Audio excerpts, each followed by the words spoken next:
There are a couple options for adding metadata to your files in the Cosmos ID Hub.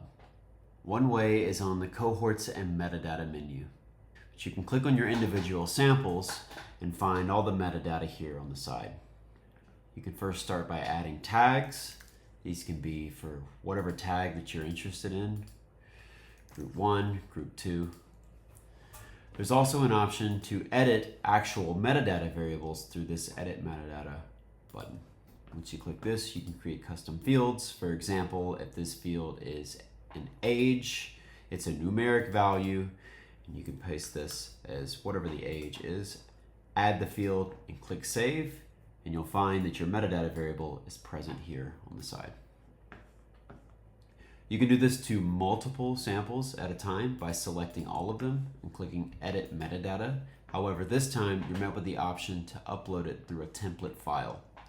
If you click Download CSV, it will download a template file that you can then open up in your favorite text editor or Excel.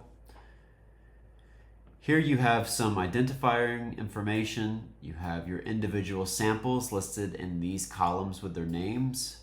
Above is a unique identifier that indicates the location of the file in the cloud, so please do not change or modify this row here.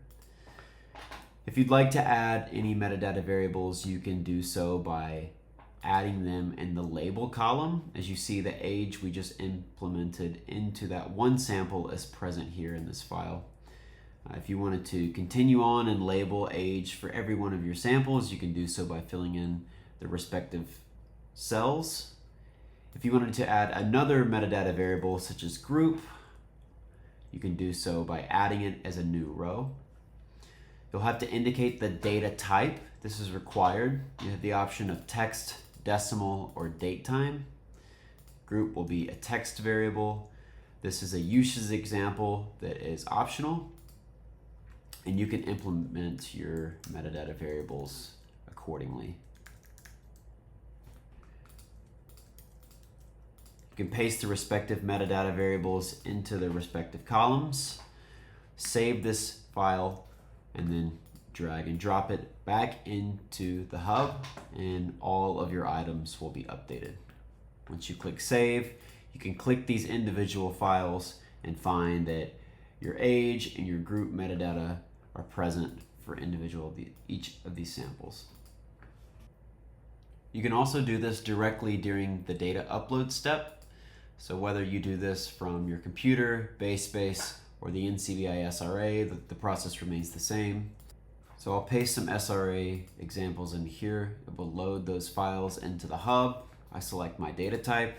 I select my host name to deplete any host reads. You can click Next, and you're met with the option to download using a metadata template. I've already done so here. I'll drag and drop, and you see that each one of my samples now have a location, sex, and status metadata variable that will apply to them upon data upload. Generating comparative analysis is very simple. You can do so at the Cohorts and Metadata menu, select all of your samples, and then click Create Comparative Analysis. You can name your comparative analysis, and you can also split cohorts by metadata. For example, one of the metadata variables was group. If we click Apply, it's going to group our samples by those variables, such as Group 1, Group 2, and Group 3. You have the option to change the cohort colors depending on your preference. And you can also create cohorts from different tags that may have been previously added for individual samples. You can then select your comparative workflow. We don't charge for any comparative workflows, so you have unlimited possibilities of what you can compare here. You can run all of these analyses and then click Create.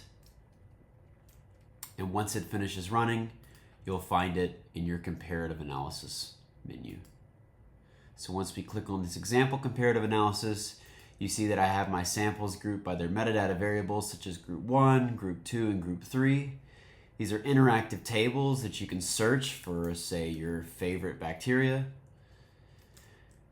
You can also explore the relationship of these groups to one another by many of the comparative tools built in, such as heat maps, interactive heat maps that you can hover through, change some of the palettes, cluster samples based on their cohorts, or change the number of features that are present in the actual heat map. There's stacked bar chart functionality. These are all interactive and stratified by your cohort group that you can also aggregate and toggle some different options for axes and also different colors. If you want to compare individual taxa between groups, you can do so in the abundance distribution. So here you can see that individual taxa differ between your individual group 1, group 2, and group 3. You can hover to find all of your quartiles, median values, and you can also overlay Wilcoxon tests for significance here. You can also display the p-values instead of asterisks, non-significant.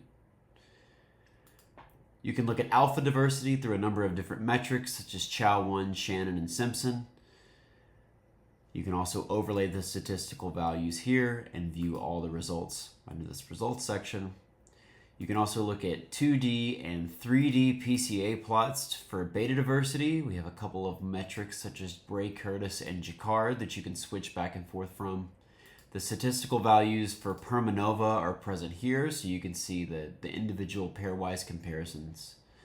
You can also export all of these figures by clicking export, and you have a variety of formats for the raw data in TSV or PNG, PDF, and SVG for the actual figure itself.